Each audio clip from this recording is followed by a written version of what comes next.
কৃষ্ণ বলেছেন, যে মানুষ সব সময় ভবিষ্যৎ নিয়ে ভয় পায় সে কোনোদিন বর্তমানের শান্তি অনুভব করতে পারে না। আজকের মানুষ সবচেয়ে বেশি কোথায় হারছে জানেন? নিজের মনের কাছে। ছোট একটা সমস্যা এলেই মানুষ ভেঙে পড়ছে, কারণ ভিতরে শান্তি নেই।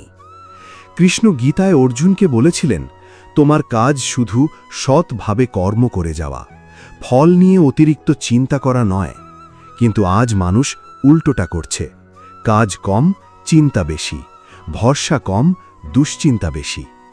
আর সেই কারণেই মন দুর্বল হয়ে যাচ্ছে। কৃষ্ণ আরও বলেছেন, যে মানুষ সুখে বেশি আনন্দিত হয় না আর দুঃখে বেশি ভেঙে পড়ে না, সেই মানুষই সত্যিকারের শক্তিশালী। ভাবুন তো, আজ ছোট একটা কথাতেই মানুষ কষ্ট পায়, কারণ মনটা খুব অস্থির হয়ে গেছে। গীতা মানুষকে শেখায়, জীবনে ঝড় আসবেই, কিন্তু ঝড়ের মধ্যেও নিজেকে শান্ত রাখা শিখতে হবে। তাই প্রতিদিন যদি শুধু 5 মিনিটও কৃষ্ণের বাণী পড়েন, ধীরে ধীরে একটা জিনিস বদলাবে। সমস্যা থাকবে, কিন্তু আপনি ভিতর থেকে এত সহজে ভেঙে পড়বেন না।